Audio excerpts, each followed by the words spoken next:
Então, a gente só vai dar uma breve introdução sobre o evento, né? Que é a semana do aniversário do curso, que a gente decidiu criar essa semana para comemorar os 11 anos de GPP, que GPP está completando essa semana, e a gente decidiu escolher o tema GPP como profissão, porque muitas pessoas não sabem aonde vão atuar após a formação, então a gente achou relevante trazer pessoas que já são formadas e que trabalham em diversos setores, seja no setor público, setor privado e na academia também, para poder ampliar nossas opções, para a gente poder fazer uma escolha onde nós iremos trabalhar. Então, hoje a gente vai tratar sobre GPP na academia. E antes de começar, eu só queria dar um lembrete que, caso você não possa assistir alguma das reuniões que vai ocorrer durante a semana, você pode ir lá no site do Capop, na parte Notícias e Eventos, e clicar na notícia e acompanhar tudo que ocorreu. Pode assistir toda a reunião que a gente está gravando e pode também ler o resumo. Vou até disponibilizar aqui no chat o link para o site. E agora eu vou passar para a Esté para ela falar um pouco mais sobre a programação do evento, que vai ocorrer durante toda a semana. Então, boa sorte, Esté, e espero que vocês gostem do evento. Oi, gente, tudo bem? Eu só vou lembrar vocês que o chat está aberto para perguntas e dúvidas, então durante a mesa pode mandar, que vai ter um momento de perguntas no final. Falando para vocês sobre a semana, amanhã, terça-feira, a gente vai ter uma mesa sobre GPP no setor público e no terceiro setor, que vai ser mediado pela nossa empresa Júnior, pela Publicai, e vai contar com um consultor de relações governamentais da Dominion e pela Rebeca Cortez. O consultor é o Gustavo e a Rebeca Cortez é do Instituto de Fiscalização e Controle. Terça-feira, a gente vai ter GPP no setor público, que vai contar com Denilson, que ele é o gestor público que já atuou na área municipal e estadual e atualmente ele está na Confederação dos Municípios. E também com a nossa professora Celine Pereira, que ela é especialista em gestão governamental. Quinta-feira a gente vai ter GPP no mundo dos concursos, que vai contar com o João Alexandre, que ele é um consultor legislativo da Câmara, então vai ser muito massa. E sexta-feira a gente vai ter GPP, o futuro de GPP, com as nossas instituições, com a Roda, com a Publicai e com a Burocratas. Então vai ser nesse mesmo horário, das 6 às 7. Então, gente, não perca, vai ser muito massa. A gente preparou essa semana para vocês. E é isso. Eu vou chamar o Francisco, que ele é o nosso diretor administrativo e vai estar mediando a mesa hoje. Obrigado, João. Obrigado, Esté. Boa noite, pessoal. Boa noite a todos os estudantes do nosso curso. Parabenizar todos nós pelos 11 anos do GPP. E só peço um pouquinho mais de paciência para vocês. A gente está com um problema aqui com uma das nossas convidadas, a professora Cláudia. Ela tá entrando, mas com certeza vai dar certo. Ela vai entrar logo. Mas aí, enquanto a gente resolve esse pequeno probleminha, enquanto ela não entra, eu vou continuar um pouco que o João e a Esté iniciaram a apresentação da semana, né? Já foi explicado sobre a semana, sobre o dia de hoje, sobre os próximos dias. Mais especificamente, hoje a gente vai tratar sobre, como o João falou, o GPP na academia, quais os caminhos que nós temos de possibilidades profissionais dentro da universidade, do universo acadêmico, especialmente a gente podendo atuar como professor de ensino superior, no caso, por exemplo, professor do nosso curso, do nosso departamento no futuro, ou como pesquisadores, e aí todo professor atua como, todo professor universitário atua também como pesquisador, mas também como pesquisador acadêmico, seja querendo fazer mestrado, doutorado, MBA, ou atuando em pesquisa em órgãos e instituições públicas e privadas também. Vamos tentar... Eu peço desculpas pelo barulho aqui ao lado. E aí a gente hoje vai conversar com a professora Cláudia Passador, que é professora da Universidade de São Paulo, do curso de Administração Pública, que é um curso que faz parte do campo de Públicas, que é um dos objetivos da nossa gestão, assim como historicamente o CAPOP e o curso de GPP buscam se integrar ao campo de públicas, né? Se integrar e cada vez mais fortalecer, e aí é uma forma da gente ampliar essa nossa parceria com os outros cursos do campo de públicas, e isso é um marco tanto de hoje na abertura, quanto também na sexta-feira a gente vai apresentar uma proposta de lei que vai fortalecer não somente GPP, né, mas também todo o campo de públicas, e acho que esse é o foco da nossa atuação. Olhar para a gente quanto curso, trazendo protagonismo e força para GPP, mas também pensar no campo de públicas como um todo, e a gente está se integrando e sendo parte protagonista desse campo. E aí, basicamente, hoje a gente vai conversar com a Cláudia, bater um papo, a gente vai apresentar umas perguntas que a gente tinha pensado, e ela vai explanar um pouco sobre o tema, e aí, logo em seguida, a gente abre para as perguntas que vocês podem enviar pelo chat. Então, assim que começar o bate-papo, vocês podem enviar pelo chat, e o pessoal da acadêmica do CA vai estar colhendo as perguntas, e a gente vai repassar para ela, mesmo que não dê tempo para serem respondidas por ela hoje, mas a gente vai, acho que não for possível pelo tempo, né, já que a gente tem que encerrar de 7 horas, a gente vai enviar a resposta depois, tá? Deixa eu só ver se já resolveu o problema.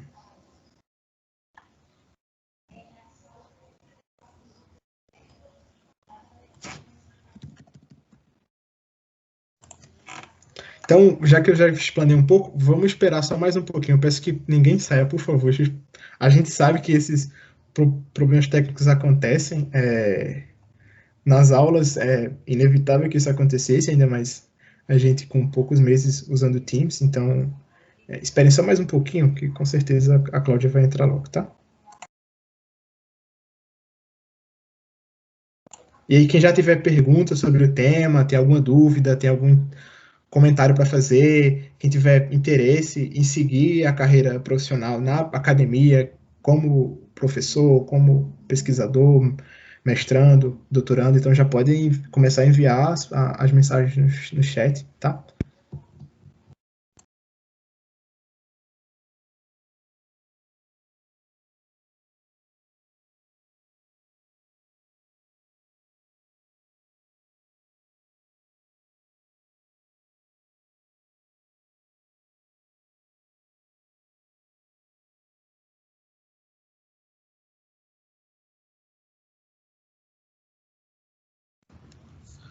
Oi, gente, boa noite.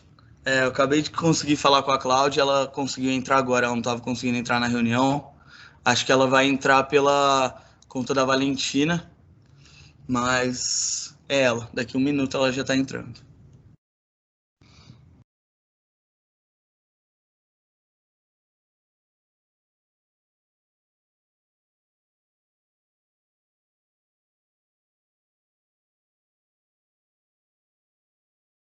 Tudo bem? Vocês estão me ouvindo? Sim. Estamos sim, estamos ouvindo. Sim. Tudo bom com vocês? Desculpa aí mas assim, eu não consegui entrar no link. A Microsoft não deixava eu entrar nesse link de vocês. Aparecia a página da UNB e aí ela barrava, redefinir senha várias vezes. Acontece sempre esse problema. A gente teve uma aula semana passada que aconteceu a mesma coisa também. Mas tranquilo, o importante é que a gente conseguiu. Boa noite, professora. Eu me chamo Francisco, ali está o João, o Ricardo a senhora já conhece, a Esté também está por aqui. Nós somos da gestão do Centro Acadêmico de GPP da UNB, e como a gente já tinha explicado, hoje a gente inicia uma semana comemorativa, né, de 11 anos de fundação do curso de GPP aqui na UNB, e aí a gente tinha pensado em fazer esse ano uma temática especial voltada a pensar GPP como profissão, né? E aí hoje a gente abre essa roda de debates pensando GPP na academia, pensando a atuação profissional do campo de públicas como um todo, né? Na docência e na pesquisa acadêmica. E aí a gente agradece o convite, agradece a presença por ter aceitado o convite. E aí, inicialmente, eu vou apresentá-la, e aí a gente parte para iniciar o debate. E tem vários macrotemas, são 3 temas mais amplos, mas aí eu vou comentar todos, e aí se a senhora quiser explanar todos de uma vez, já fica mais tranquilo. Cláudia Passador é formada em Ciências Sociais pela USP e em Comunicação Social pela Metodista. É mestre em Administração Pública e Governo pela FGV e doutora em Educação pela USP, e possui livre docência em Administração Pública também pela USP. Possui experiência na área de Administração Pública, com ênfase em avaliação de políticas públicas. É professora do programa de pós-graduação da FEARP e do programa de pós de Medicina da USP de Ribeirão Preto. Também é coordenadora do Centro de Estudos em Gestão e Políticas Públicas Contemporâneas da USP, além de professora visitante na Erasmus University e na Universidade de Salamanca. É pesquisadora associada na Universidade de Roma, pesquisadora do NAP CISB da USP e do Instituto de Estudos Avançados da USP, o IEA Polo Ribeirão Preto. Ganhou o Prêmio Cátedras do Desenvolvimento do IPEA em 2012, e o Prêmio Cátedra Brasil da ENAP no ano passado e o Open Box de Ciência esse ano.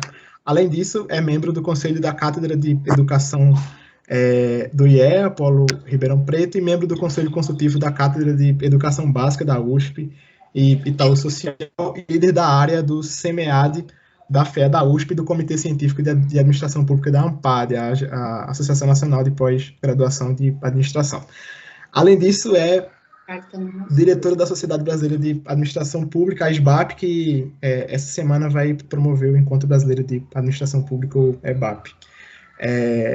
Essa foi a breve apresentação da professora Cláudia, e já emendando com o início dessa conversa, eu vou evitar falar muito, então eu vou só lançar os temas. A gente tinha pensado em imaginar nossa futura atuação profissional na academia com 3 eixos principais, né? O primeiro eixo da formação acadêmica, e aí quais as habilidades que nós estudantes devemos desenvolver nesse processo formativo, e como que os nossos professores podem contribuir nesse sentido, e qual a importância da gente se envolver também com o tripé de ensino, pesquisa e extensão da universidade.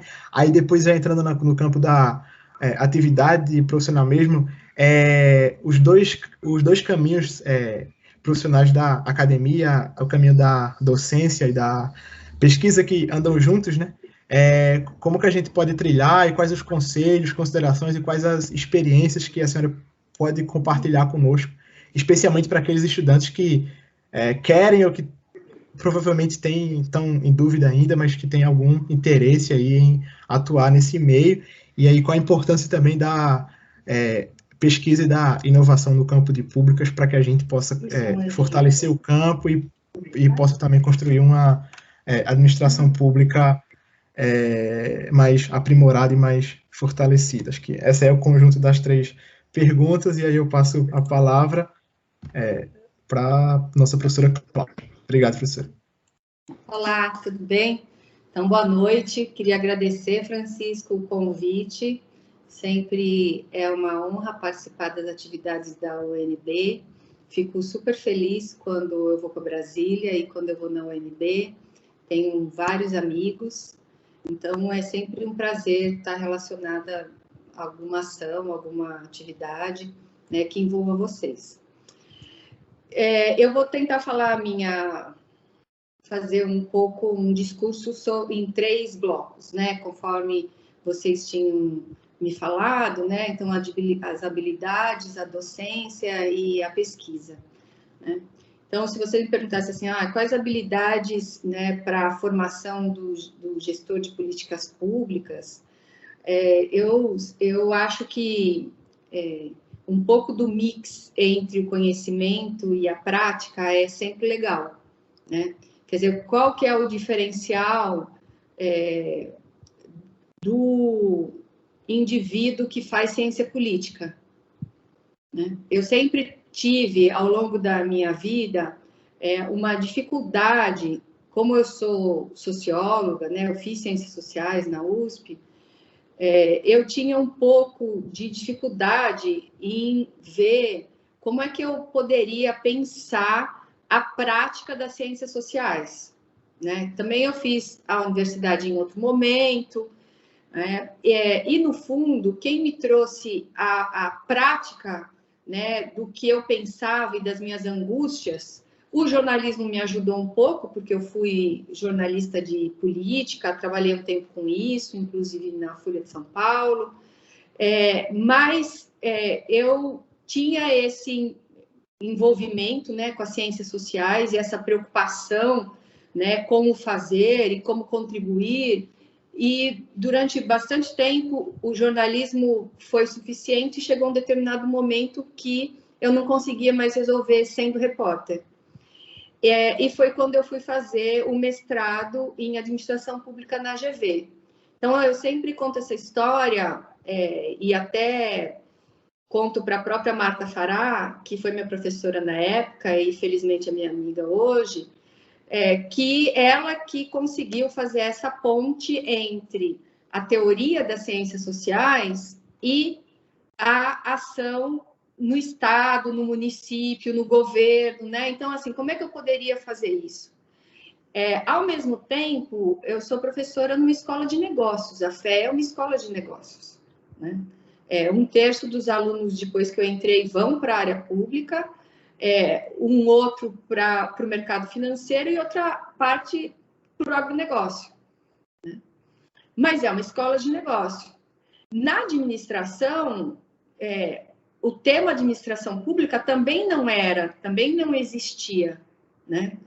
Tinham muito a prática, mas não tinham essa ação nem para governo federal, nem governo municipal, né? Nem estadual, não tinham esse link.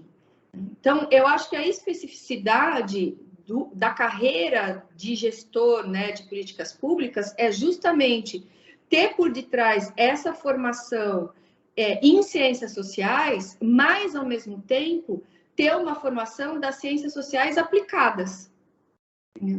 Então, você ter uma boa formação conceitual que envolve, né, então, política, economia, antropologia, né, e até todo o aparato que envolve a administração pública. Por outro lado, também, um link com o pensar da prática, do fazer projetos, do delinear propostas, do pensar políticas públicas, é um caminho interessante, né?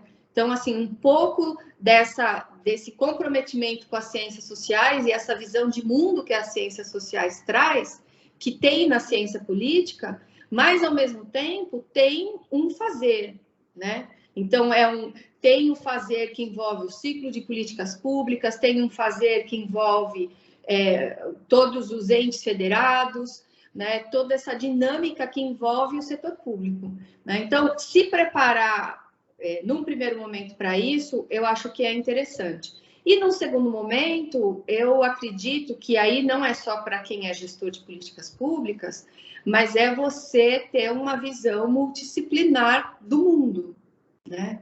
Então, assim, claro que na pandemia isso fica mais complicado, mas vocês estão num campus, numa condição privilegiada, onde tem vários cursos. Então, assim, o que vocês puderem fazer de atividades, né, em disciplinas eletivas, em outras áreas que vão complementar essa formação e dar um outro olhar vindo de outra área, eu acho que deixa essa formação bem...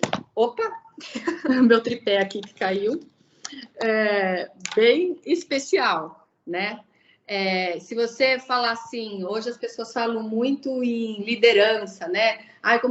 Como me tornar um líder, como eu me sobressaio, né? Num evento, numa reunião, tem cursos para isso. Eu não acredito muito nisso, entendeu? O que a gente pode fazer é ter uma formação e um olhar sobre várias áreas, ter um olhar diferenciado, ter uma sensibilidade social e juntar um pouco desse conhecimento para aí sim você ter uma atuação em destaque, né? Então, essas coisas, elas estão atreladas. Um conhecimento mais multidisciplinar, intersetorial, e, ao mesmo tempo, pensar nessa formação, né, em ciências sociais aliada às ciências sociais aplicadas, né? Infelizmente, o curso de gestão pública ou de gestão de políticas públicas é recente no Brasil, né? E a gente tem curso de ciências sociais e de administração há praticamente 100 anos. Então, assim, por que essas pessoas não estão na administração pública, ou por que tem poucas pessoas na administração pública? E é justamente por isso, porque um lado pensa só a teoria, outro lado pensa só a prática, e a peculiaridade do setor público, que exige, né, essas duas contraposições, fica mais difícil, né? E isso é o que tem de muito específico no profissional de gestão de políticas públicas, né? É um pouco nesse sentido. Tudo bem? Não sei se vocês querem fazer perguntas ou eu passo para o próximo tópico. Eu acho que pode completar seguir todos os pontos e no fim a gente volta para as perguntas. Eu acredito também que como é que você, então, melhora, né? Você pode influenciar uma formação com qualidade, né? Ou um professor pode fazer isso. Criando justamente espaços de conexão, espaços de aprendizagem, projetos de extensão, aumentando o circuito de parcerias da própria universidade, aumentando o número de estágios oferecidos, né? Então, assim, quanto mais presentes vocês estiverem desse link, né? Vocês estão no espaço privilegiado que é Brasília, né? Não tem como não usar esse espaço. Então, aproveitar os ministérios, aproveitar os órgãos públicos, ter parcerias, trazer essas pessoas, né, para conversar com os alunos e, ao mesmo tempo, fazer projetos de pesquisa alinhado com esses temas que são aí emergentes da administração pública, né? Então, assim, acho que os professores podem favorecer um pouco esse espaço privilegiado que é Brasília para quem estuda gestão de políticas públicas, né? Isso eu acho que é um ponto importante, né? A outra coisa que eu sempre falo é que a gente nunca sabe o que vai virar, entendeu? Eu tinha um amigo que falava isso para mim, falava assim, Cláudia, mas por que você vai fazer esse curso? Ou por que você vai nessa palestra? Eu falava assim, não sei, eu vou lá ver, entendeu? Eu falava assim, não sei, talvez isso aqui seja útil no futuro, né? O que eu aprendi com o tempo é que o que é útil no futuro precisa ser comprovado. Então, uma coisa importante que as pessoas não pensam, eu vou num monte de eventos, pego o certificado. Eu promovo uma série de atividades, pega a declaração, entendeu? Eu fiz alguns cursos, não esqueça de ir lá pegar a declaração.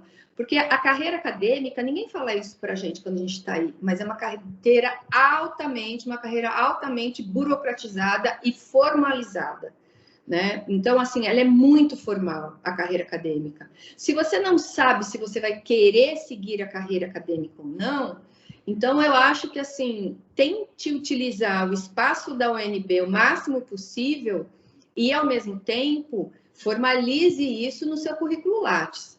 Eu acho que hoje, quando você não sabe o que vai fazer, para qualquer aluno meu de graduação, eu falo, faça o seu currículo Lattes. Você não existe no mundo da universidade se você não tem o Lattes, né? E tente aproveitar o máximo que a universidade oferece.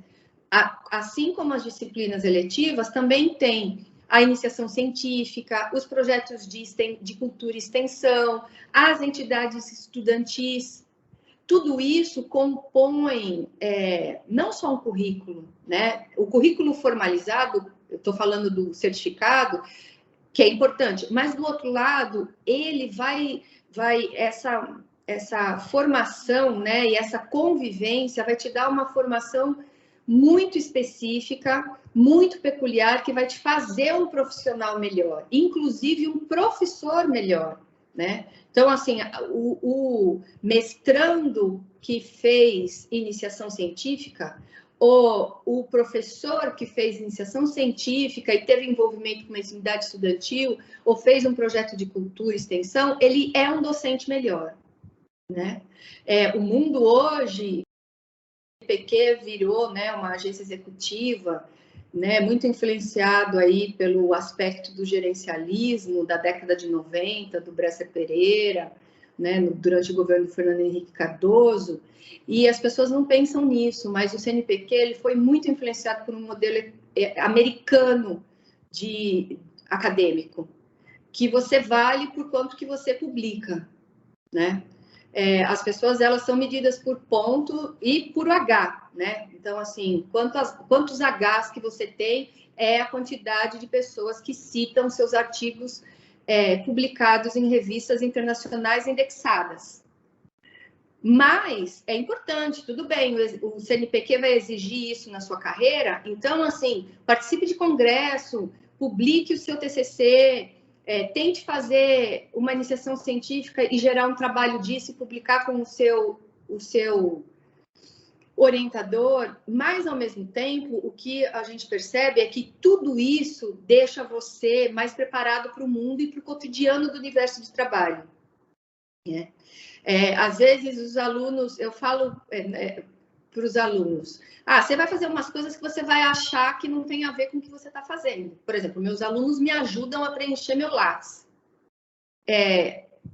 Eles não, depois de um tempo, eles me falam, nossa, professora, foi tão legal, porque eu percebi tudo que precisa ter e que eu preciso pensar numa carreira, e eu só aprendi isso porque eu fui te ajudar lá a preencher o Lattes, entendeu? Então, assim, agora, ele é me orientando, às vezes de iniciação científica, às vezes é um projeto de extensão, mas, assim, essa convivência torna a experiência de formação rica e depois ela vai servir também para a sua carreira docente, né? Então, aproveitar a universidade, tentar pensar na iniciação científica e nos projetos de cultura e extensão, e também nas entidades estudantis. Eu acho que são coisas bem interessantes que vão tornar você um docente melhor. Claro que sempre com o inglês fluente, né? Então, assim, essa geração agora, ela é uma condição mínima, né? Então, a língua que você fala, mais o inglês e mais uma terceira, né? Eu acho que isso é importante, porque tem uma pressão enorme pela internacionalização da carreira, né? E muita gente indo para fora, por isso que também eu tenho parcerias fora do Brasil, e tento ter um diálogo com eles, não só para me atualizar e aprender, mas também para enviar os meus alunos, por exemplo, que fazem doutorado comigo, ter uma experiência internacional, os alunos na graduação também, ter uma experiência internacional. Os alunos da FEA vão muito para fora do Brasil, ficam um semestre e voltam, e nas mais diferentes condições, né? O que tem mais dinheiro vai para Londres, o que tem menos dinheiro vai para o Paraguai, né? Às vezes com bolsa, às vezes sem bolsa, mas o que eu falo essa experiência de viajar, conhecer outro curso, né? Ela enriquece muito a vida também, gestor de políticas públicas, e também essa experiência que vai te preparar para ser docente, né? E, por último, o caso da pesquisa, né? Então, assim, como é que você pode atuar como pesquisador e contribuir para a gestão pública? Eu sou dessa linha que você precisa ter essa formação forte em ciências sociais, né? Que no fundo, né, em direito, por exemplo, também, né? São disciplinas que vão compondo aí a formação da carreira de gestor público, mas, ao mesmo tempo, você precisa ter dados, você precisa ter bancos de dados, você precisa ter olhar sobre orçamento, você precisa ter olhar sobre desempenho, olhar sobre as políticas. E quem te dá esse olhar não é o jornalismo, é a pesquisa, entendeu? Então, na carreira de gestor de políticas públicas, tem um espaço privilegiado para fazer pesquisa, né?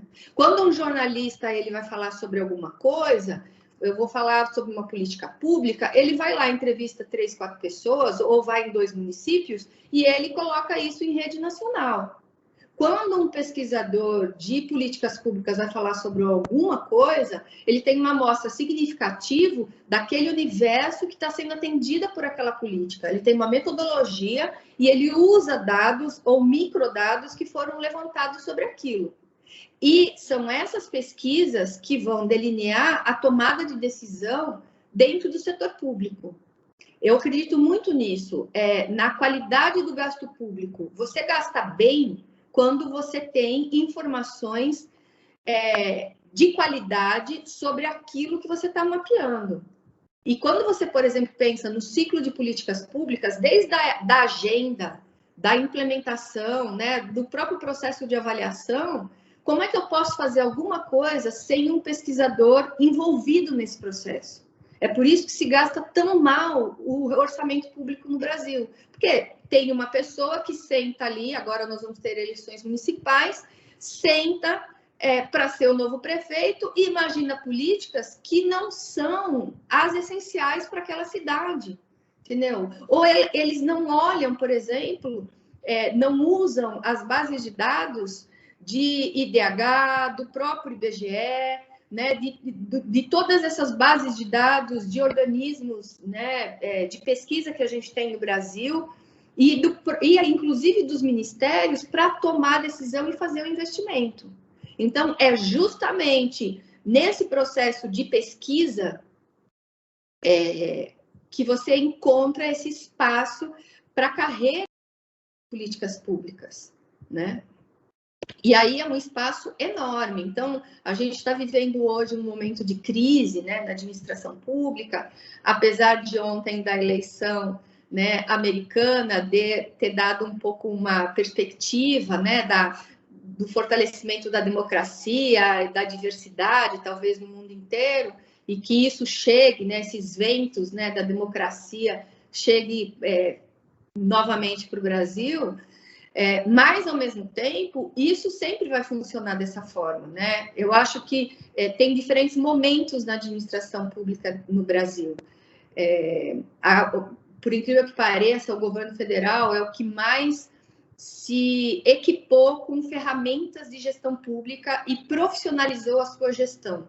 Infelizmente, ainda isso está distante do governo federal, do governo estadual e mais distante ainda do governo municipal. Então, por exemplo, os municípios são um espaço privilegiado dentro, inclusive, dos cargos comissionados. Eu faço muito esse discurso. Quando um prefeito vai me procurar, o que eu quero? Vamos melhorar a minha gestão. Eu falo assim, então tá bom, quem são os seus cargos comissionados?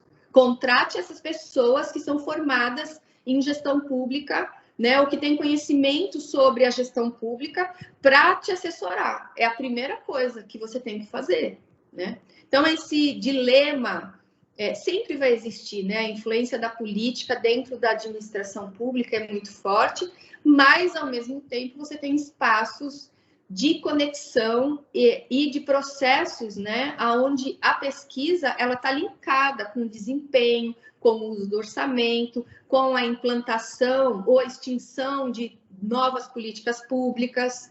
E, para isso, eu preciso de pesquisa, né?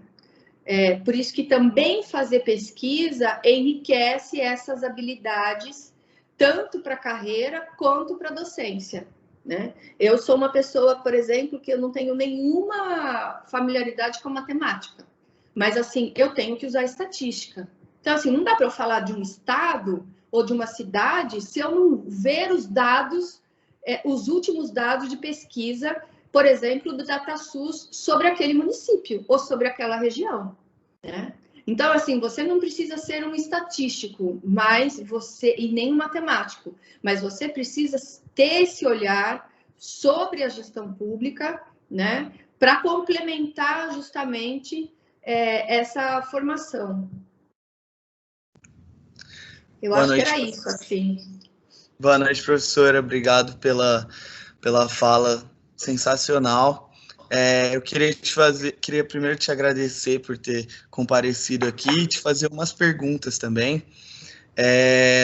Eu queria saber, pensando nessa parte da docência na universidade, quando você descobriu que você gostaria de dar aula, que aquilo era o que você queria fazer, dar aula na universidade para alguém?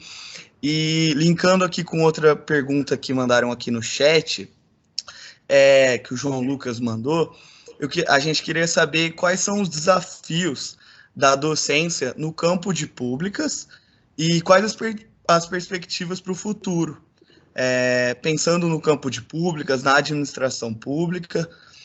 É isso. Muito obrigado.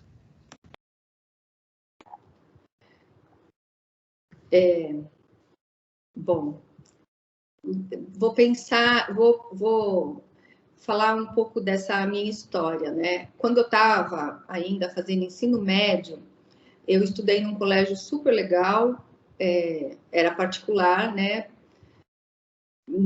E era um colégio que tinha uma formação humanista com professores vindo de várias áreas, né? Um colégio laico, então tinha muito essa coisa da cultura, da geografia econômica, né? Eu acho que assim, as pessoas elas são resultado de onde elas viveram e com quem elas conviveram, né? Eu não venho de família de intelectuais e nem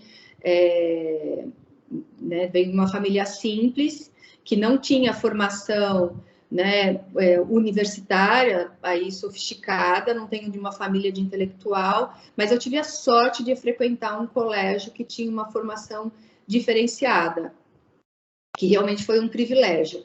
E no colégio, eles fizeram algumas atividades que envolvia pesquisa.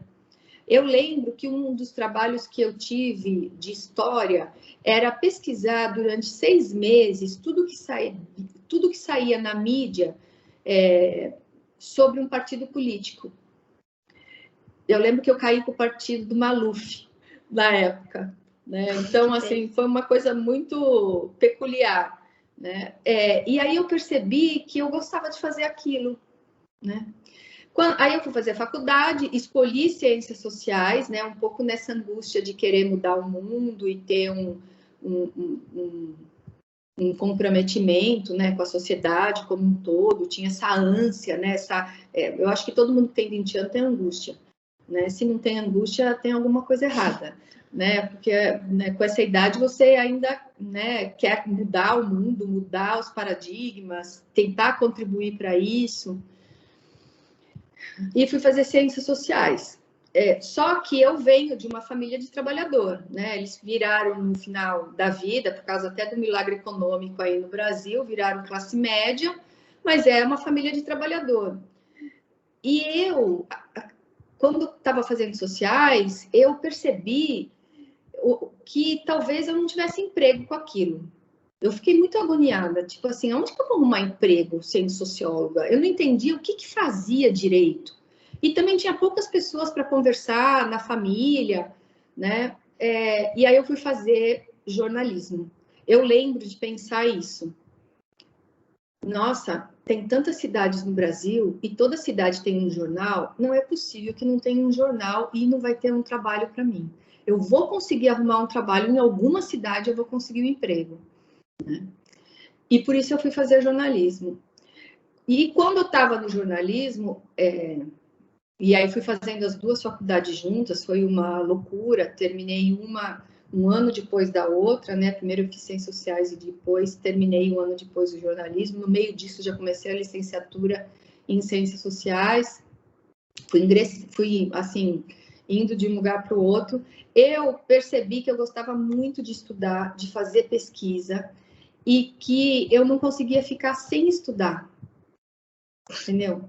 É uma coisa meio maluca, mas aquilo me fazia assim, era uma coisa que eu sentia falta. Então, assim, foi a pesquisa e a necessidade de estudar e de fazer pesquisa que eu acho que me encaminhou com a vida acadêmica. Quando eu conheci meu marido, o João Luiz Passador, que também é professor na USP junto comigo, ele perguntou para mim, eu já estava no mestrado e ele no doutorado na GV, a gente se conheceu na FGV, e ele tinha feito São Francisco e também fez GV, né? Tinha feito 2 faculdades igual, a gente tinha essa coisa em comum. E ele perguntou, mas o que você quer ser, né? Eu falei assim, eu quero ser pesquisadora. Aí ele falou assim, mas no Brasil não tem como você ser pesquisadora sem ser professora. Você vai ter que ser professora, entendeu? Eu sou muito prática. Tá bom, juro que eu não tinha pensado nisso. Eu achava que eu conseguiria, por exemplo, depois de um tempo, ficar no mestrado, né, ou na profissão de jornalista e entrar num instituto como o SEBRAP, né, um instituto de pesquisa como o SEBRAP. E era isso que eu queria. Aí eu percebi que sem o doutorado no mundo acadêmico você não conta, né? Então ia demorar bastante tempo para isso. Aí eu resolvi mandar, olha que loucura, meu currículo na época pelo correio, entendeu? E aí me chamaram. Claro que quando te chamam para dar aula nessa situação que você está começando, é assim, as 2 últimas aulas da noite de sexta-feira para uma turma que já deu um monte de problemas e que precisa se formar, sabe, assim? E assim eu comecei a dar aula. E aí eu gostei de dar aula, né? Mas eu me sinto pesquisadora, né? Ao longo da minha vida como docente, eu nunca deixei de fazer pesquisa, de mandar projeto de pesquisa para o CNPq, né? Foi um pouco nesse ritmo, né?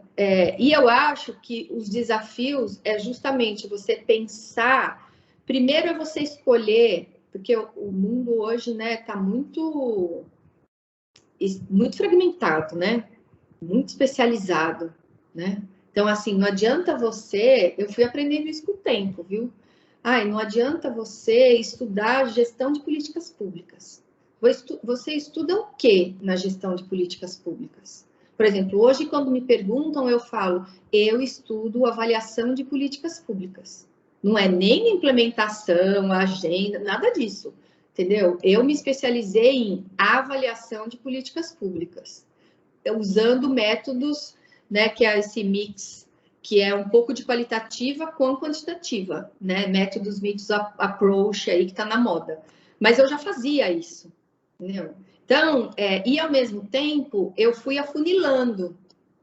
Então, hoje eu estudo políticas sociais, principalmente educação e saúde. E já é um luxo, porque, assim, geralmente quem estuda saúde só estuda saúde. É que eu não aguento ficar numa área só. Entendeu? Quem estuda educação é só educação. Agora, vocês, se eu pudesse dar um conselho, pensa num tema que vocês gostam muito e tente fazer disciplinas optativas nesse tema e em eventos nesse tema, ver se é isso mesmo que vocês pensam, entendeu? Porque isso talvez vai melhorar aí o desafio na formação da carreira. Claro que os concursos são genéricos, né? Então, a carreira de gestor de políticas públicas é uma carreira maravilhosa. Faz tempo que não abre, mas uma hora vai abrir, entendeu? Só que você pode ter por detrás já uma formação ou um olhar sobre alguma área que depois vai te favorecer na sua profissão. Uma coisa que eu fiz que foi legal... no meu curso, você sai até hoje, sai na USP cientista social. E você está habilitado para antropologia, para cientista político, né, e para sociólogo. Mas eu fui meio que escolhendo as disciplinas da ciência política, entendeu? Então, assim, eu percebi que eu não ia ser indigenista, né? Eu achava muito legal a antropologia, mas não era a minha praia.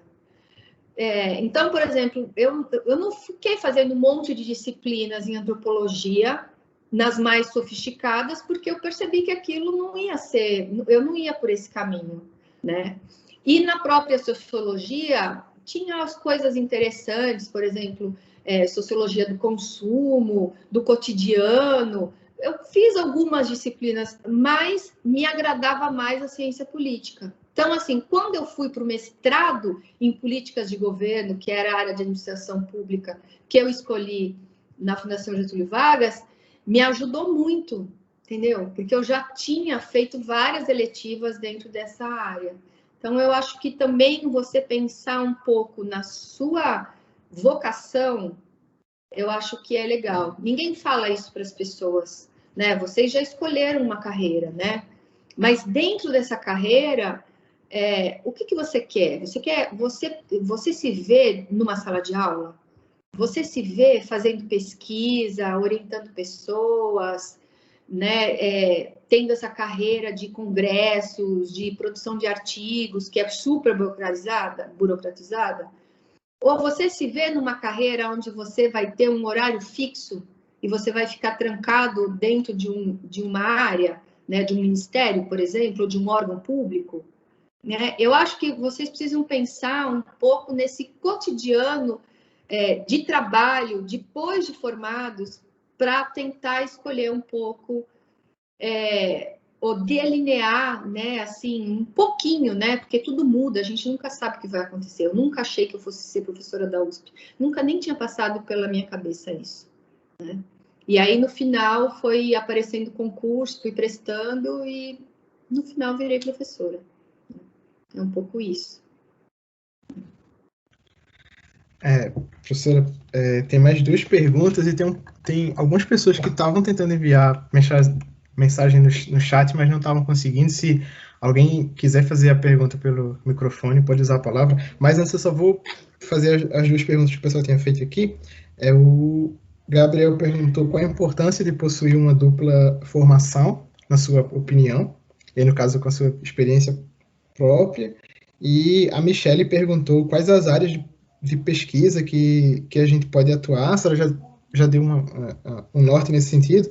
E se a senhora teve alguma dificuldade no campo da pesquisa, quais foram? E se alguém tiver alguma pergunta que não tiver conseguindo enviar pelo chat, se quiser fazer, pode abrir aí o áudio. Explica o que é CAPES e CMP, porque não é todo mundo que realmente sabe sobre as dinâmicas para enviar pesquisas. Tá. Eu vou falar primeiro sobre essa dupla formação, né? Hoje tem cursos que te dão, né, a dupla formação, duplo diploma, mas geralmente o que eu conheço de duplo diploma no Brasil é que você se forma no Brasil e numa outra universidade em outro lugar do mundo. Mas de universidade envolvendo administração pública que tenha isso, eu não conheço nenhuma aqui no Brasil, não. Entendeu? A dupla formação, que é o meu caso, né? Então, assim, no fundo, eu tenho uma dupla formação. E o meu marido também. A gente fala que, no final, a gente tem 4 faculdades juntas. Porque eu fiz Ciências Sociais e fiz Comunicação Social. Ele fez Administração na FGV e fez Direito no Largo São Francisco. Né? É uma coisa até engraçada, porque como eu fazia Ciências Sociais, a gente odiava o povo da FEA e o povo da GV, e o povo, inclusive, do Largo São Francisco. Né? Então, assim, a coisa mais conservadora que tinha no mundo era o curso de Direito e o curso de Administração. Né? E aí, no final, eu acabei casando com alguém que tinha essa formação. E isso foi muito legal, porque eu acho que eu contribuí para a formação dele, assim como ele contribuiu para a minha. Então, assim, muito eu falo que das aulas que ele dá hoje de ética e política, por exemplo, tem ciência política, que fui eu que levei toda essa discussão sobre contrato social. Do mesmo jeito que, quando eu falo sobre Estado de Direito, eu passei a olhar o direito a partir do Estado de Direito, entendeu? A partir da Revolução Francesa, por exemplo. Né? Então, essa junção, por isso que eu falei para vocês fazerem eletivas por aí. Né? Eletivas, que chamam na UNB também, né? Que são as optativas. É isso? Uhum. Porque ela te dá um olhar que você não viu antes. Talvez se eu não tivesse casado com ele, eu nunca teria ido dar aula numa faculdade de administração.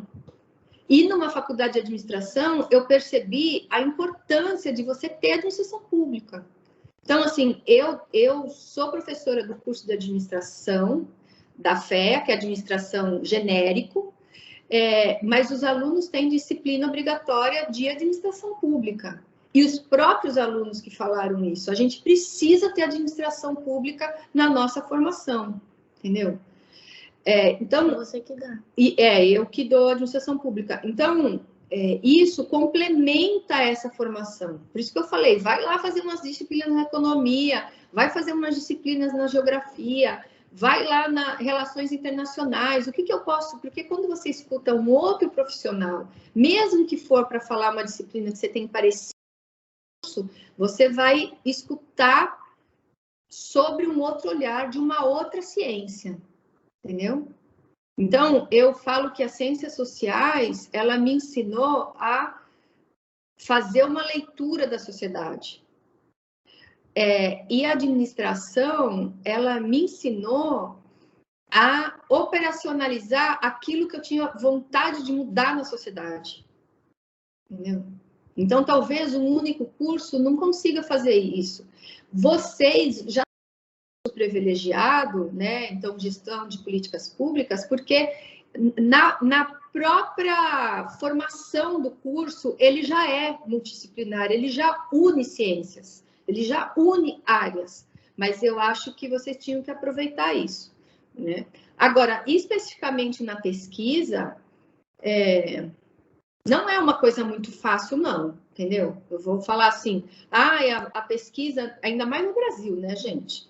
Então, assim, você fala assim, é super fácil fazer pesquisa. Não, você só vai fazer pesquisa no Brasil se você tiver numa boa universidade, se você tiver num programa de pós-graduação, ou se você tiver num organismo de pesquisa, entendeu? Como o SEBRAP, como a FAPESP, como a Fiocruz, como o Instituto Butantan, né? Claro, eu tenho, por exemplo, hoje, eu tenho um orientando de doutorado que é servidor público da Fiocruz e é o responsável pela transferência de tecnologia da Universidade de Oxford, junto com a Fiocruz, para trazer a vacina do Covid para o Brasil. Entendeu? Super legal, ele está fazendo doutorado, a gente até mudou o tema do doutorado, porque aconteceu tudo isso, ele nem ia estudar isso, ele ia fazer uma plataforma linkada com o DataSUS para a Fiocruz, e aí a gente mudou e vai fazer até sobre transferência de tecnologia, né? Que é uma coisa legal, é uma ferramenta nova que a gente não tem no setor público. Então, alguém que estruture essa transferência de tecnologia vai agregar para quem está no setor público, para outras áreas, inclusive, né? Agora, você fala assim, eu vou ser pesquisador, né? Então, assim, meu marido, ele tinha toda a razão. Realmente, você precisa ou estar num organismo de pesquisa ou estar numa universidade pública, porque, infelizmente, no Brasil, a área de P&D, que é pesquisa e desenvolvimento dentro das áreas de empresa, ainda é muito pouco, né? Então, assim, são poucas empresas que têm a área de pesquisa e desenvolvimento no Brasil, né?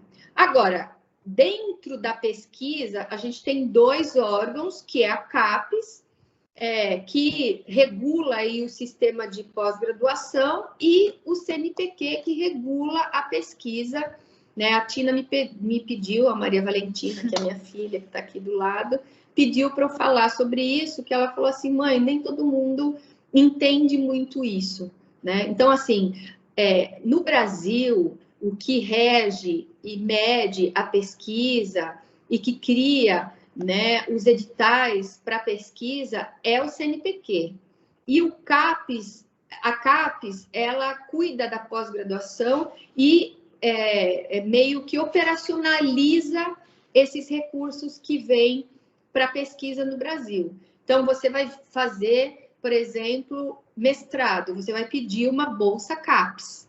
Então, tudo que envolve a pós-graduação está na CAPES. Uma bolsa sanduíche para você fazer um doutorado fora do Brasil, numa universidade pública. A bolsa é na CAPES. Então, tem lá a página da CAPES, tem os editais, as modalidades de bolsa, e você entra numa das modalidades. Tudo muito formal, sempre linkado a uma universidade. O CNPq, A mesma coisa. O outro CNPq abre, por exemplo, tem pesquisas regulares de iniciação científica. Então, assim, toda universidade pública brasileira tem bolsa de iniciação científica, né? É a bolsa melhor que você pode ter na graduação. Então, o que você tem que fazer? Procurar um professor e falar, quero fazer iniciação científica. E a iniciação científica tem pouquíssimas bolsas. Quem ganha a bolsa de iniciação científica, no fundo, é o professor. Então, assim, se é um professor que não publica, não tem, nunca teve iniciação científica, não tem artigos, não orienta pesquisa, provavelmente ele não vai ter uma bolsa de iniciação científica aprovada, entendeu? É meio a história do ovo da galinha, né? É até duro com os professores que estão começando. Mas, no fundo, o que eles olham? O currículo do orientador e o seu currículo. Então, assim, se é um aluno que tem um monte de IDP, entendeu? Desculpa o meu, mas é uma coisa de paulista. Mas... Me perdi agora. Bom, se você tem, então, se você quer fazer essa iniciação, o aluno, ele não pode ter um histórico cheio de eu não sei como é que chama na UNB, né? Mas aqui é de dependências de disciplinas que ele não foi aprovado, entendeu? Então, assim, provavelmente o histórico dele não vai ter uma boa nota, porque o que eles vão ver? O histórico e o currículo Lattes do professor e o currículo, o histórico escolar do aluno.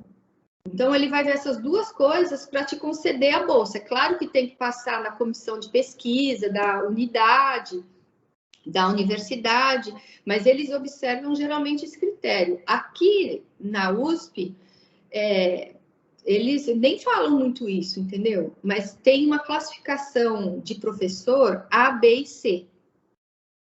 E aí eu fui atrás para saber o que é o professor A, porque tinha uma lista de classificação de quem recebia iniciação científica. E aí eu descobri. Então, assim, o que é o professor A? Ele tem que ter bolsa produtividade no CNPq. É um tipo de bolsa só para professor. Ele tem que estar num programa de pós-graduação que tenha uma nota acima de 5. E tem que estar na pós-graduação. E orientar projeto de pesquisa CNPq. Se ele tiver tudo isso, que é difícil pra caramba de ter, ele é um pesquisador A. Então, assim, quando você entra... Mas isso é uma coisa da USP, entendeu? E aí vai lá a classificação. Além da iniciação científica tradicional de pesquisa, você tem a iniciação científica tecnológica, que é uma coisa bem legal, entendeu? No setor público. Eu já tive 2 projetos de iniciação científica tecnológica. Tem muito mais bolsa de iniciação científica tecnológica do que da outra bolsa. E você... por exemplo, num projeto no primeiro projeto era uma plataforma de acompanhamento de licitação pública que foi desenvolvida pelos alunos da FEA. Foi bem legal, porque ganhou um hackathon, ganhou alguns prêmios e eu consegui 5 bolsas de iniciação científica tecnológica. Nunca a FEA tinha pedido bolsa de iniciação científica tecnológica. E é uma coisa meio estranha, né? Porque, assim, o mundo dos apps e nunca ninguém tinha pedido. E aí eu falei assim, não, vamos pedir, vamos fazer essa plataforma aí, que tinha sido uma ideia dos alunos e da entidade estudantil que eu coordeno, que é a Nexus, que é uma entidade pública. E aí a gente fez e o projeto foi aprovado. Um outro projeto, que inclusive foi menção honrosa da USP o ano passado de iniciação científica tecnológica, foi um app que ele mapeia as áreas verdes no município e tenta formalizar isso para o contribuinte pedir desconto no IPTU com base na lei do IPTU verde. E também é um aplicativo, entendeu? Então, a iniciação tecnológica também envolve pesquisa, mas aí também tem uma coisa mais prática, né? Então, você tem que entregar num produto. no final você acaba fazendo 2 iniciação científica, pelo menos os meus alunos, porque você tem que estudar o assunto, como é a iniciação científica tradicional, e ao mesmo tempo entregar um produto. Né? Eu tenho um outro aplicativo, aí foi uma bolsa USP, não foi uma bolsa do CNPq, mas era de iniciação científica também, que a gente desenvolveu os espelhos, né, de um aplicativo para mapear os vazamentos de água no município e as pessoas denunciarem ou avisarem aonde estava com vazamento de água nos municípios, porque tem um monte de rua que fica com vazamento, né? Eu acho que é diferente de Brasília, aqui é uma cidade antiga, a gente tem um maior problema aí de perda aí na distribuição de água, e era uma forma do munícipe falar com a secretaria e com a empresa de distribuição de água. E aí o morador também podia tirar foto e enviar através desse aplicativo, né? Então, assim, essa área, por exemplo, tem um setor gigante para ser inventado que envolve o setor público e que envolve tecnologia e inovação no setor público, né? Então, assim, é uma área que envolve pesquisa, mas, ao mesmo tempo, também pensando nessas novas tecnologias para o setor público. E agora eu estou com uma aluna que é uma bolsa da USP de cultura e extensão, na verdade não de iniciação científica, de pesquisa tradicional, mas é de cultura e extensão, aonde ela está desenvolvendo, ela está na fase que ela está estudando, né? Porque eu acho que não dá para fazer nada se você não estudar antes no assunto. Então, ela está estudando sobre agricultura familiar, que é um tema que eu gosto muito, no estado de São Paulo, e a ideia é fazer os espelhos do aplicativo para mapear as iniciativas que envolvem a agricultura familiar no estado de São Paulo, como associações, como entidades, como pequenas cooperativas de agricultura orgânica. Então, a gente está tentando pensar em alguma coisa que facilite a comunicação e a comercialização de produtos vindo da agricultura familiar no estado de São Paulo, que, por incrível que pareça, a gente não produz só cana, né? A gente também produz hortifrutigranjeiros e tudo que a gente come, né? Eu falo comida de verdade, a gente também produz, né? Então, é uma coisa legal. Então, pensar também, eu acho que esses desafios, pensar também no setor público, não só com as ferramentas tradicionais, mas com esse olhar que vocês têm aos 20 anos, né? Então, assim, o que tem de novo na sociedade, né? O que tem de ferramentas que as pessoas usam para comprar coisas? Será que não dá para usar no setor público? Não dá para usar nos municípios? Se eu fosse prefeita, teria algum aplicativo, alguma forma de interação para ver a prioridade das pessoas. Eu tenho um tio que é secretário de Educação na cidade de Sorocaba. E ele tem uma formação bem legal, foi professor, diretor de escola pública, sempre ligado a ensino fundamental, né, público, e virou, então, secretário de Educação, e ele, tudo que ele vai fazer, ele faz uma consulta pública, né, com os professores e com os pais dos alunos e com os alunos, né, e com, por exemplo, os sindicatos. Eu acho uma coisa super legal, ele não toma nenhuma decisão importante, por exemplo, agora na pandemia, meu tripé, sem fazer essa consulta pública. Então, assim, hoje, com CPF e local de moradia, você pode criar uma identidade no município que as pessoas poderiam, por exemplo, escolher, né? Então, assim, elas querem, dentro, né, de toda a legislação brasileira, mas eu quero mais investimento na área de educação, na infraestrutura escolar ou na remuneração dos professores. O município pode escolher isso, entendeu? Da verba que vem para a educação. Dos postos de saúde, eu quero que reestruture cargos e salários para médicos e enfermeiros, ou eu quero infraestrutura nos postos? Né? Então, assim, seria muito legítimo os gestores públicos usarem todas as tecnologias que estão à disposição no mundo atual para melhorar o desempenho no setor público e, inclusive, o orçamento público. E aí eu acho que essa é a grande missão de vocês, pensar essas coisas novas que ninguém pensou para o setor público e que podem melhorar aí a administração pública de uma forma geral, mas principalmente, que é o que a gente quer, melhorar a vida do cidadão, independente de onde ele esteja, sabe? Para as pessoas, como está acontecendo, né, essa semana aí, com um apagão, né, de energia no Amapá.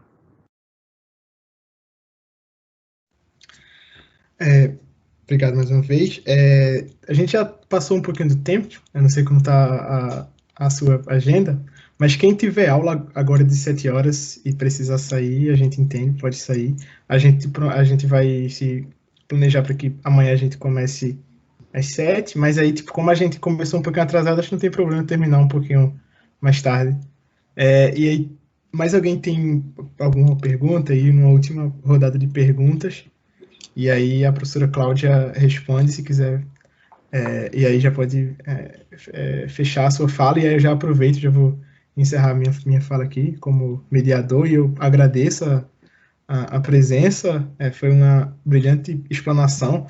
Para mim, pessoalmente, eu falo, foi muito esclarecedor, também sou cheio de dúvidas, mas o universo acadêmico para mim é uma opção, e acho que hoje foi muito esclarecedor nesse sentido, e acho que foi para todo mundo que está aqui, para os 24 que resistiram até agora. E aí eu só acho que todos nós do CA e todos nós estudantes do curso só temos a agradecer pela brilhante aula que a gente teve aqui hoje. E aí, alguém mais tem perguntas? Eu tenho uma pergunta, caso a professora possa responder. Claro. Pode falar, então, Vitor, e aí eu encerro. Uma duvidazinha. Na verdade, é uma duvidazona, né? É um pouco extensa. Boa noite, professor. Eu sou o Vitor, eu sou coordenador acadêmico da Chapa Darcy. E a minha dúvida é a seguinte: eu estava assistindo recentemente uma entrevista com o Marcos Lisboa, que é presidente, ele é professor no INSPER, foi secretário de Política Econômica durante o governo Lula. E ele diz nessa entrevista que a academia brasileira, e ele está se referindo à academia de economia, por ele ser economista, às vezes se distancia do que é ensinado lá fora, tanto no que é ensinado quanto na área de pesquisa. Tanto é que tem um artigo chamado A Miséria da Crítica Heterodoxa, que ele aborda um pouco sobre isso. Ele diz que muitas vezes o que é proposto ou pesquisado aqui já foi abandonado, já foi abordado e abandonado 10, 20, 30 anos atrás, lá fora. Você acredita que, no campo, agora se referindo ao campo de públicas, em GPP, existe essa distância, existe esse gap? E sim, como é possível superar isso? Tanto na questão coletiva da academia, como a academia pode superar isso, olhando o conjunto, mas também em relação ao caráter individual, o aluno que quer atuar na área acadêmica, como ele pode superar essa barreira, além do inglês, é claro, mas quais fontes ele pode usar para se informar do que está em auge lá fora, o que está atualizado, como se atualizar do que está em evidência lá fora, e quais fontes, que medida ele tem que tomar, e também em relação à academia. Claro que se você acredita que existe essa distância. Então, a gente precisa relativizar aí a fala, né? Então, assim, vindo de uma faculdade, não sei se é faculdade ou universidade, né? O INSPER eu não sei o que é. É um instituto, mas, assim, no mundo acadêmico é muito recente. Mas, vindo de uma universidade que o foco é a formação e a rentabilidade econômica de quem faz, inclusive, a própria universidade, né, de alto poder aquisitivo, e aí o foco também é o desempenho econômico depois que esse ser vai ter. Primeiro que a gente já tem que relativizar um pouco isso, né, porque, assim, a universidade pública, assim como a USP e a UNB, o foco na formação desse aluno é para ele contribuir com a sociedade brasileira e não apenas para o próprio bolso. Isso já muda um pouco do que você quer aprender, né? Que eu acho que é uma coisa importante, né? Sem nenhuma crítica, porque não conheço os cursos dessa organização, mas eu sei que tem um viés diferente das universidades privadas no Brasil das universidades públicas. A gente não tem como ignorar isso. Uhum. No caso da economia, tem um racha na economia, né? Então, assim, uma linha que segue, por exemplo, a econometria e todas as diretrizes internacionais dessas análises econômicas, que inclusive afundaram o mundo em 2008, né? E a outra linha que pensa na questão do desenvolvimento, como, por exemplo, o povo da Unicamp. Então, assim, só nisso já é um racha enorme de quem está envolvido com a economia. Então, tem uma economia que quer ver o retorno do capital e, ao mesmo tempo, do mercado de ações e a rentabilidade da Bolsa. E uma outra economia que quer levar energia elétrica para quem está lá no Amapá. Entendeu? Então, assim, não dá para ignorar que são duas visões de mundo totalmente diferentes. Isso eu acho que é uma coisa importante. A outra é a diferenciação dos cursos. Então, cada ciência tem uma correlação com esse arcabouço internacional diferente da outra. Né? Então, você fala assim, a medicina no Brasil, ela não deve nada para nenhum lugar do mundo. A odontologia é a número 1 do mundo, entendeu? Por exemplo, o curso de odontologia de Bauru, da USP, está acima de Harvard, é o número 1 do mundo, entendeu? Então, assim, tem várias áreas que nós somos referência internacional e alguns a gente somos o primeiro no mundo. Em relação, aí eu vou falar o campo de pública, que é o que eu conheço mais. Hoje, quando a gente vai estudar administração pública, isso eu falo para os meus alunos de graduação.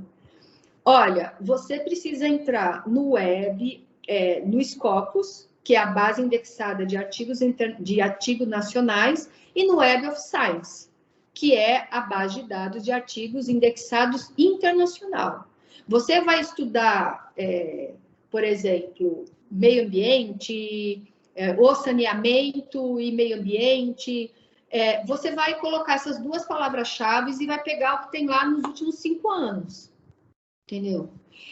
E a partir disso, você vai resumir, vai ver quantos artigos saíram. Se sair 100, a gente pode reduzir um pouco, né, as palavras-chave ou o tempo, né? Mas você precisa entender essa discussão, que é o que eu falo, o marco teórico. O marco teórico no Brasil e no mundo. Ninguém faz pesquisa na área de administração pública no Brasil sem estudar o marco teórico no Brasil e no mundo, entendeu? Então, assim, os artigos são de qualidade, as revistas são de qualidade, né? Claro, a gente tem poucas revistas, as avaliações não são remuneradas, demora para publicar dentro do Brasil, mas os nossos pesquisadores publicam fora do Brasil. Eu também publico. Por exemplo, agora eu fiquei super feliz na pandemia. Teve uma chamada especial da RAP, que é a Revista de Administração Pública da FGV. É uma revista A1, ela é nacional e ela tem uma versão em português e inglês. E ela fez uma chamada interna para o Brasil e fez uma chamada internacional. Nos editores internacionais, uma das editoras era a Cláudia Avellaneda, que é, inclusive, uma parceira minha de pesquisa, e que é a coordenadora do curso de políticas públicas número 1 do mundo, que é na Indiana University em Bloomington, né?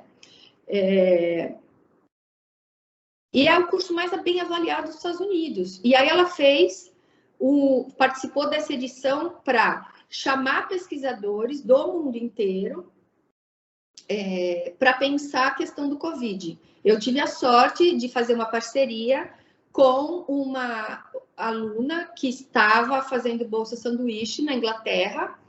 Então, juntou eu, o meu marido, a Tamires, que estava fazendo bolsa sanduíche na Inglaterra, com um aluno meu que está fazendo, que fez doutorado, mestrado com a gente, e agora está fazendo pós-doc em Lisboa, e a gente juntou e fez um artigo sobre essa experiência da Inglaterra, entendeu? E o artigo foi aprovado. Então, assim, não tem nada de diferente. A própria Cláudia, o ano passado, eu sou diretora Associação Nacional de Pós-Graduação em Administração, que é a ANPAD, e ela foi a convidada internacional para vir fazer uma palestra, né, sobre gestão de políticas públicas. E o tema dela foi muito parecido com o que eu estou falando aqui. Olha, eu preciso de dados para tomar decisão no setor público.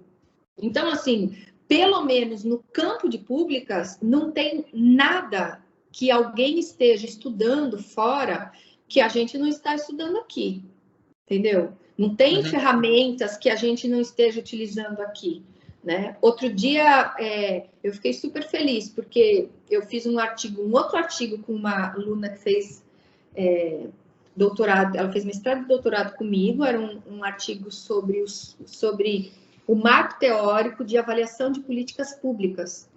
E era um artigo que pega o marco teórico internacional, o nacional, e foi publicada também numa revista boa, em português e inglês. E um dos autores citados, que é da Erasmus University, na Holanda, me mandou uma mensagem pelo Richard Tardy, entendeu? Falando e perguntando do artigo que ele tinha visto. Então, assim, tem uma conexão internacional muito importante, né? Agora, no evento que teve esse ano, que acabou de ter o da ANPAD, eu trouxe um pesquisador que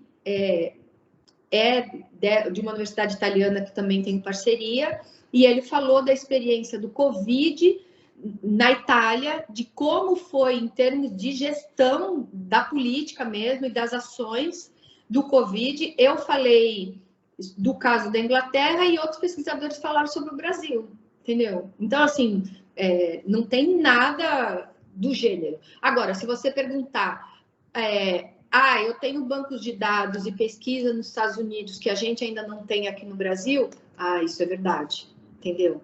Mas não depende da ciência, depende do quê? Do Estado. Então, eu preciso que vocês se formem e vão trabalhar, inclusive, no governo federal, para melhorar esses bancos de dados e não deixar ter falhas, né? Que é um dos problemas que a gente tem na administração pública, não tem a sequência, você perde os dados, entra, por exemplo, um presidente e decide que não vai cortar um pedaço da pesquisa feita no IBGE, entendeu? Então, assim, a gente precisa ter um país que assuma que a área pública precisa de profissionais bem qualificados, inclusive nos cargos altos dentro do governo federal, estadual e municipal, nessas carreiras tops, para chegar para uma pessoa que não tem a mínima noção do que está fazendo, mesmo como presidente, e falar assim, opa, isso aí você não pode fazer. Você não pode acabar com esse banco de dados, você não pode acabar com esse tipo de pesquisa, você não pode mexer na estrutura do ICMBio, entendeu? Então, assim, a gente precisa de mais gestores públicos para que isso não ocorra mais na nossa história. Entendo, perfeitamente. Obrigado por responder. Bom, obrigado, professora. Já queria encerrar, a gente já passou bastante do tempo, mas a explicação foi sensacional. Tenho certeza que todo mundo que ficou até agora adorou. E muito obrigado e boa noite para todo mundo. Amanhã temos 6 horas de novo palestra. E é isso, galera. Obrigado. Espera aí, gente. Quem puder ligar a câmera e dar um sorrisinho para o nosso print, para a gente postar sobre esse dia, por favor. Não vou aparecer porque tá no meu celular. Tirou? 1, 2, 3. Obrigada, gente. É isso. Tchau, eu pessoal, queria, então, noite. agradecer, mandar um abraço para a Rosana Bulhosa, que é coordenadora do curso de GPP, agradecer o convite e agradecer também as entidades, através aí do Ricardo Fantassini, que fez o convite, né? Então, sintam-se agradecidos e espero... sou meio entusiasmada, né, com a área pública, né, mas eu acredito muito na carreira que envolve o campo de públicas, e o Brasil, com mais gente formada em gestão de políticas públicas, vai ser muito melhor. Uhul! Obrigado, pessoal. Obrigado, professora. Gente, obrigado, professora. Tchau. Amanhã tem mais, pessoal. Voltem amanhã. Valeu.